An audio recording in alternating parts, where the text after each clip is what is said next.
All right, it is 5:47. It seems like every day a new fad diet is born telling us to eat this, don't eat that. But it's often hard to filter out the fat facts from fiction.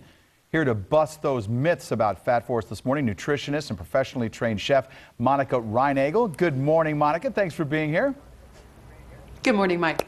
All right, let's break it up right now. Our low-fat foods, let's start with this, best for weight loss.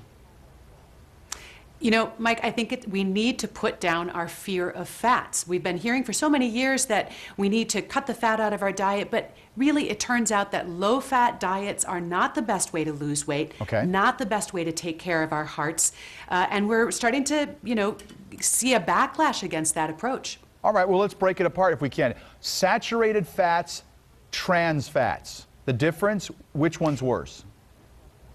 Big difference. You often hear saturated and trans fat sort of lumped together as fats that we should avoid, and that's a misconception.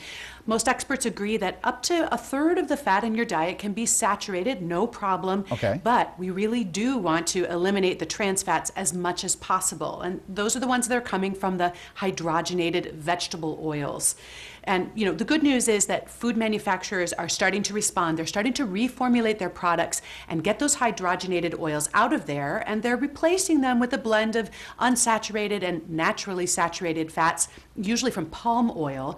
And this allows them to keep the texture and the other qualities that they want in those foods without those harmful effects from the hydrogenated oil. So this is definitely a step in the right direction. Okay, well, along those lines of saturated fat, though, many people think that meat, butter, eggs are mostly made up of saturated fat. Is that true? Surprise, it's not. Actually, a lot of people are surprised to find out that about half of the fat in beef is actually unsaturated and half is saturated, and butter's about 65% saturated. So when you're eating those foods, you're actually getting a balance of saturated and unsaturated fats, and that's actually what we're looking for in the overall diet as well. So there's definitely a place for those foods in a healthy diet. Speaking of overall, is it true that Americans just eat too much fat, period? Well, with all the emphasis on reducing fat, you certainly would get that impression, wouldn't you? Yeah. But the truth is, Americans have reduced the total amount of fat in their diets, and it's within a percentage point or two of the recommended guidelines for both fat and saturated fat.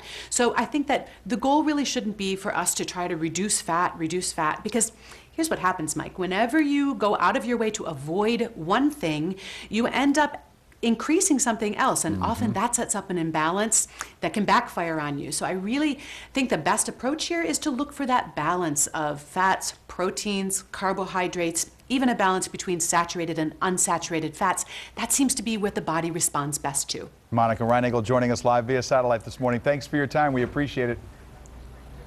My pleasure, Mike.